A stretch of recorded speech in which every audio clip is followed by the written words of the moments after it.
Mantap lur, selamat datang di channel YouTube Paijo Vape Loader. Yoi, kali ini kita ada program baru ya di channel ini, yaitu vape edukasi tentunya.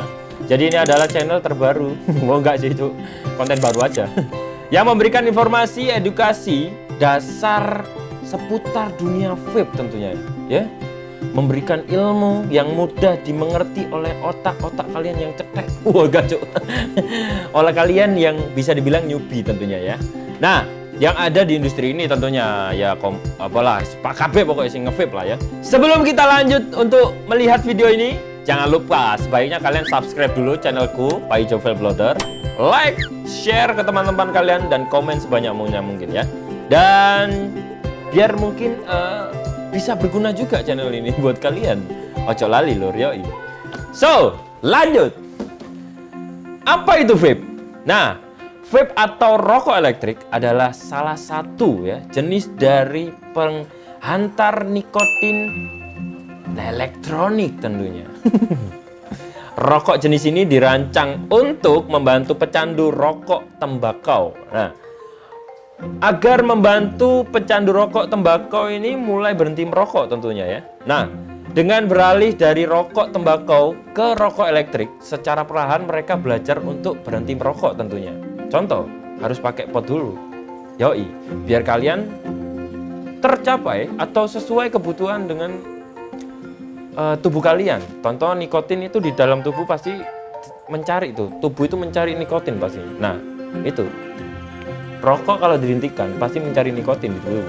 Kalian wajib nge-vape tentunya. Dan salah satunya pelariannya ya vape dulu dong. Nah, rokok jenis ini terdapat dalam berbagai bentuk dan ukuran tentunya. Contoh ini mod. Ini mod adalah untuk liquid-liquid yang freebase dan pot. Ini pot. Aku pakai lark. Iya, sponsorku dong. Aku pakai lark itu nikotin untuk saltnik tentunya. Nikotinnya lebih tinggi. Nah, lanjut ya. Tetapi terdapat 3 komponen utama di dalam rokok elektrik, yaitu 1. Baterai. Kedua adalah elemen. Atau itu namanya RDA elemennya ya. Dan ketiga itu pemanas. Pemanasnya itu adalah coil. Jadi 3 komponen ini memang harus wajib di dalam vape, yoi. Tapi jangan panik, semua diperhitungkan dengan distri, dengan pembikin, semuanya pasti dipikirkan ketika mereka membuat produk tentunya. Nah, dan ada salah satu lagi, RTA. Jadi RTA itu adalah tabung. Dan yang terbaru adalah cartridge, itu tabung juga. Jadi liquid diisi biar kalian tidak menetes-netes.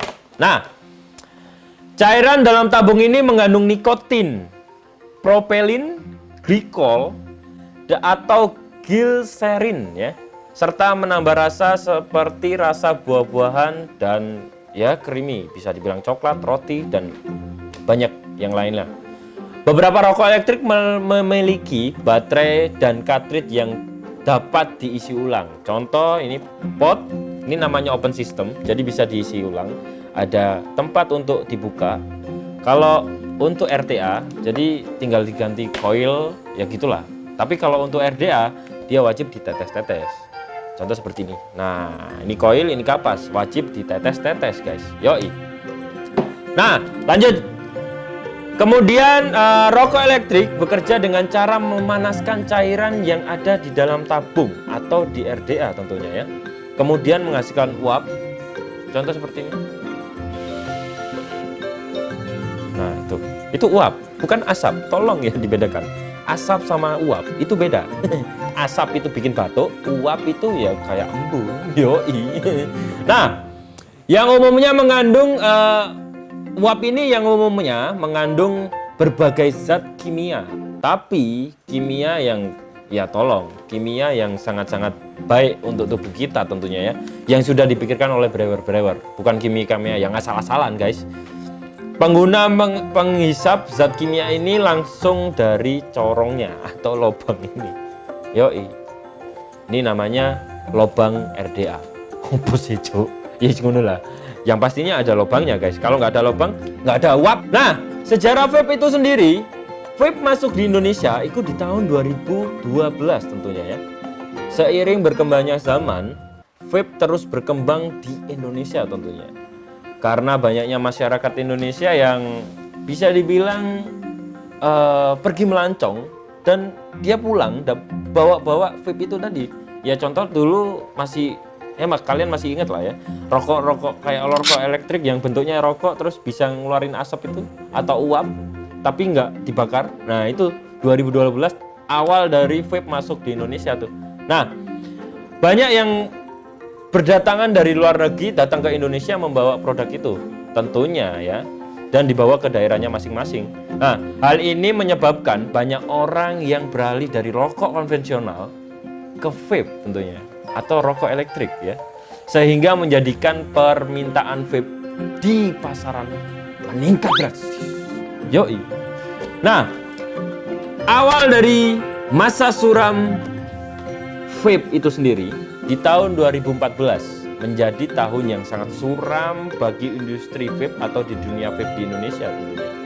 Namun isu tersebut tidak terbukti sehingga vape masih terus digunakan dan bisa dibilang dikembangkan oleh penggunanya.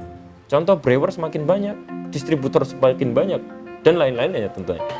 Di tahun 2015 menjadi tahun yang sangat baik bagi dunia vape atau vape yang ada di Indonesia ini tentunya. Karena pada saat itu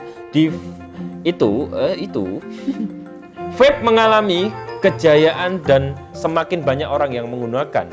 Peluang bisnis akhirnya timbul di Indonesia. Yoi. Nah, kesempatan itu menjadi peluang bisnis bagi banyak orang di Indonesia nih untuk memproduksi liquid tentunya, mendatangkan mod. Semua mod didatangkan, semua automation didatangkan di Indonesia. Akhirnya banyak cuan. Iya enggak. Nah, akhirnya produsen brewer dan banyak brewer-brewer yang timbul di tahun itu tentunya ya. Nah, cairan yang digunakan para brewer ini atau vape ya, cairan vape ini, nah juga peralatan-peralatan lainnya yang berhubungan dengan vape sendiri, sehingga sekarang banyak produsen liquid dan peralatan vape lainnya yang di Indonesia yang didatangkan tentunya. Nah, semakin berkembang dari 2015 sampai 2017, akhirnya di tahun 2018 akhirnya Bea dan Cukai melegalkan industri ini. Appreciate buat Bea dan Cukai. You're my hero. Ya enggak. Ya sih itu. Karena Bea Cukai sangat memantau ya peredaran liquid yang diedarkan di Indonesia tentunya. Buat bagi kalian ya brewer-brewer yang belum bercukai, tolong jauh-jauh dari industri ini karena industri ini wajib legal dan dikontrol oleh negara. Kita juga bisa menyumbang negara dengan uang dari ya penjualan liquid itu tadi. Tentunya negara semakin kaya. Dan kita legal, yoi. Nah, pada tahun 2018 vape resmi dilegalkan oleh pemerintah Indonesia sehingga para pengguna vape harus membayar pajak tentunya ya ke negara melalui cukai yang terdapat pada liquid vape berdasarkan PMK 146 strip PMK .010 strip 2017 tentunya ya, tentang tarif cukai hasil tembakau tentunya. Nah, maka HPTL liquid atau liquid vape ya dikenakan tarif cukai sebesar 57% dan berlaku mulai tanggal 1 Juni 2018. Terima kasih buat Bea Cukai telah melegalkan kita. Jadi setiap pengusaha liquid atau brewer yang ada di Indonesia wajib mengeluarkan liquid harus bercukai tentunya, yoi. Yang persyaratannya dapat dilihat pada PMK 66 strip PMK .04 strip 2018 tentang tata cara pemberian, pembekuan, dan pencabutan NPPBKC tentunya ya. Nah, masalah baru telah muncul setelah kita dilegalkan tentunya ya.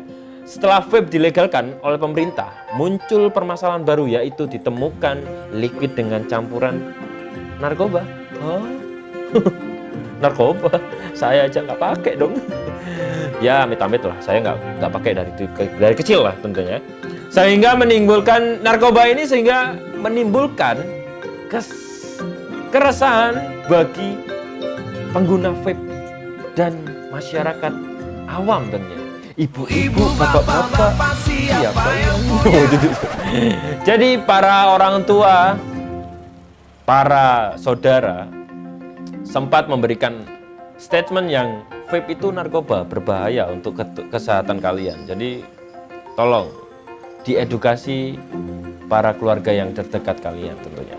Lebih baik nge-vape daripada rokok konvensional tentunya. Hal ini membuat pemerintah dan asosiasi-asosiasi vape yang ada di Indonesia, contoh APVI, AFI, berusaha keras untuk memang membersihkan nama vape ini dari yaitu orang-orang yang tidak bertanggung jawab tentunya, yang membuat liquid yang ya untungnya yang membuat liquid itu sudah ketangkap guys. Asosiasi tersebut yang ada di Indonesia ya, segera dia melakukan pergerakan yang sangat cepat tentunya ya, untuk langsung ke pemerintahan tentunya ya, dan untuk memprotek kita tentunya. Karena para yang membuat liquid-liquid yang nggak jelas itu biar ketangkap gitu. Yoi.